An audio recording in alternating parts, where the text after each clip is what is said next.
최근 직장 동료 김배움 씨는 퇴근 후에 컴퓨터 프로그램을 배우는 데 열심입니다. 그런가 하면 아내는 이주민을 위한 교육으로 한식 조리를 배우고 있고, 어머니는 어르신들을 위한 정보화 교실에서 스마트폰 활용을 배우고 계십니다. 여러분도 이런 배움의 경험이 있나요? 앞으로 한국에서 배워보고 싶은 분야는 무엇이고 그 이유는 무엇인가요?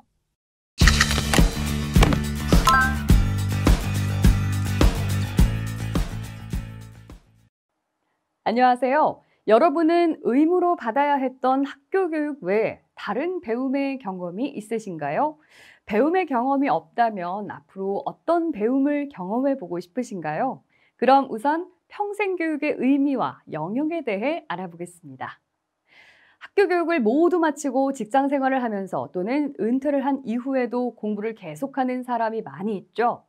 4차 산업혁명과 같은 급속한 사회 변화에 대응하고 늘어나는 기대 수명에 맞춰서 자아 실현을 하기 위해선 새로운 지식이나 기술을 배울 필요가 있습니다. 이처럼 나이나 상황에 관계없이 본인이 관심을 갖거나 필요로 하는 분야에 대해서 계속 공부하는 것을 평생교육이라고 합니다. 평생교육의 6가지 영역으로는 기초문해교육, 학력보완교육, 직업능력교육, 문화예술교육, 인문교양교육, 시민참여교육으로 나눠볼 수 있는데요.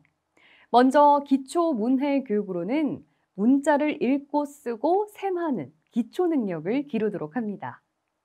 또한 학력보완교육은 경제적인 사정 등으로 정규 학교에 진학하지 못한 성인이나 소외계층에게 학습의 기회를 제공하는 걸 말하고요. 직업능력교육은 근로자의 직무능력을 향상시키거나 실업자의 취업이나 창업 지원을 하는 제도입니다. 문화예술교육은 음악이나 미술, 스포츠 등을, 인문교양교육은 경제, 경영, 외국어, 컴퓨터 등을 학습할 수 있도록 하고요. 시민참여교육은 시민성을 함양시킬 수 있도록 하는 교육을 말합니다. 한국 성인의 평생학습 참여율은 42.8%로 성인 10명 중 4.2명의 성인이 평생학습에 참여하고 있는 것으로 나타났는데요. 직장인이나 주부, 노년층, 외국인 주민, 장애인, 북한 이탈 주민 등 대상에 따라 적절하고 다양한 평생교육 프로그램이 운영되고 있으니까 여러분도 적극적으로 활용해 보시기 바랍니다. 이번에는 이러한 평생교육에 연관 있는 평생교육 기관과 지원 제도에 대해 알아볼게요. 평생교육은 국가평생교육진흥원, 그리고 시도평생교육진흥원, 시군구 평생학습관, 학교 부설 평생교육원 외에도 우리 주변의 주민센터, 도서관, 문화시설, 박물관, 사회복지관, 노인복지관, 장애인복지관, 청소년 수련시설 등에서 실시되고 있는데요. 생각보다 정말 가까운 곳들이 많이 있죠. 이렇게 지역 주민이 자유롭게 참여할 수 있는 다양한 평생교육 프로그램이 개설되어 있고 수강료도 비교적 저렴한 편입니다. 최근에는 인터넷 등 미디어를 이용한 평생교육도 늘어나고 있는데요. 이러한 다양한 평생학습 경험은 온라인 학습 계좌에서 누적 관리할 수 있는데 이를 학력, 자격 인정이나 고용 정보로 활용할 수 있도록 하는 평생학습 계좌제가 운영되고 있습니다. 이외에도 소외계층을 대상으로 평생교육에 필요한 비용의 일부를 국가가 지원하는 평생교육 바우처 제도가 있고요. 또한 평생교육 종합정보 시스템인 평생학습 포털에서는 개인 맞춤형 평생학습 서비스를 제공하고 있습니다. 알아두면 좋은 플러스 팁, 이번 시간의 팁을 함께 알아볼까요? 평생교육에 대한 정보를 한 곳에서 한 번에 볼 수는 없을까요? 물론 있습니다. 국가평생학습 포털인 늘배움은 누구나 언제 어디서나 필요한 평생학습 정보를 이용할 수 있는 평생교육 종합정보 시스템입니다. 그동안의 평생교육은 오프라인 프로그램 중심으로 운영되기 때문에 수요자 요구에 부합하는 체계적이고 종합적인 평생학습 지원을 하기에는 한계가 있었는데요. 이를 보완해서 평생학습 참여 기회가 부족한 소외계층이나 평생교육 기반이 부족한 지역 주민을 포함한 전 국민이 시간과 공간의 제약 없이 평생학습을 가까이에서 누릴 수 있도록 전국 평생교육 강좌나 기관에 대한 정보뿐만 아니라 온라인을 통한 학습이 가능하도록 양질의 온라인 교육 콘텐츠를 제공하고 있습니다.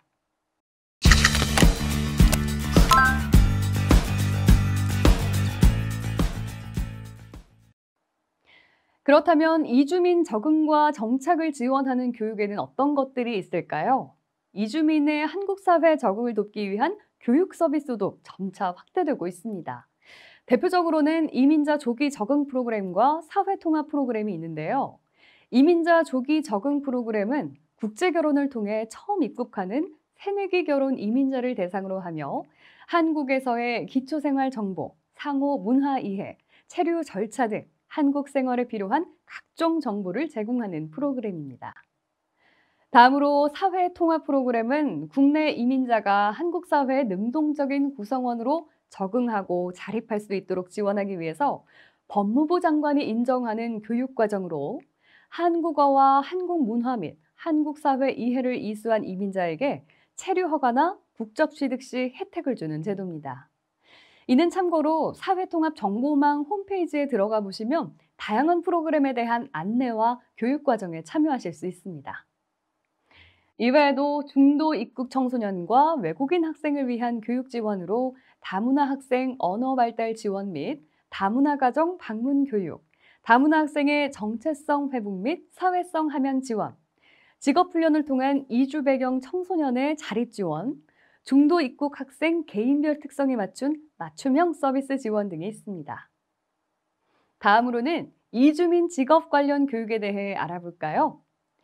고용노동부에서는 취업이나 창업을 원하는 사람이 직업 교육을 받을 수 있도록 내일 배움 카드를 발급해서 지원하고 있는데요. 컴퓨터나 웹디자인, 네일아트, 또 피부 미용, 바리스타, 제과 제빵, 요리 등 취업을 위한 다양한 교육을 받을 수 있고 또 고용보험에 가입한 적이 있는 외국인 또는 고용보험에 가입한 적이 없더라도 결혼 이민자인 경우에는 교육비를 지원받을 수 있습니다. 이것 말고도 한국산업인력공단 외국인 고용지원센터에서는 체류 기간이 끝나더라도 한국에서 안정적으로 재정착할 수 있도록 입국한 후에 3년이 이상 된 외국인 근로자를 대상으로 자동차 정비나 중장비 운전, 용접, 전기전자, 한식 조리, 제과 제빵 등의 직업훈련 프로그램을 지원하고 있습니다. 알아두면 좋은 플러스 팁 무엇인지 살펴볼까요? 학점 운행제와 독학 학위제는 어떻게 다를까요? 제가 알려드릴게요. 학사 학위는 전공 및 교양 학점을 포함해서 140학점 이상, 전문 학사는 전공 및 교양 학점을 포함해서 80학점 이상의 학점을 인정받고 법정 요건을 충족할 경우에 학위를 취득할 수 있습니다. 이를 위해서 학점은행제는 학교 밖에서 이루어지는 다양한 형태의 학습과 자격을 학점으로 인정받고요. 또 학점이 누적돼서 일정 기준을 충족하면 학위 취득이 가능한 제도고 독학 학위제는 국가에서 실시하는 학위 취득 시험에 합격한 사람에게 학사 학위를 수여하는 제도입니다. 여기에는 국문학, 영문학, 심리학, 경영학 등 11개 전공 분야가 있습니다. 자세한 정보는 각 누리집에서 확인해 보시면 좋을 것 같습니다.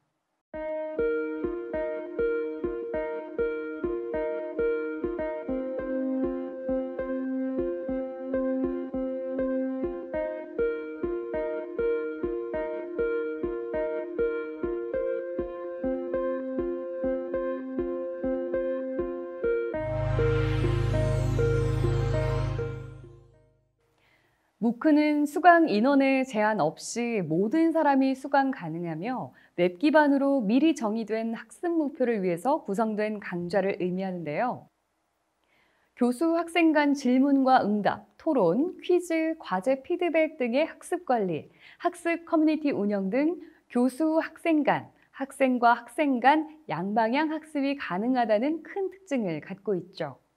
한국형 무크인 K-무크도 2015년 10월 처음 시작한 이후 만 3년 정도가 지난 2018년 12월을 기준으로 살펴보면 누리집 방문 약 790만 건, 수강 신청 약 77만 건, 회원 가입자 수는 약 35만 명으로 개인 학습자들의 관심이 꾸준히 증가하고 있습니다. 그럼 여러분이 관심을 갖고 있거나 직업상 필요한 분야의 강의는 무엇인지 K-무크를 통해서 찾아보고 이야기해 보세요.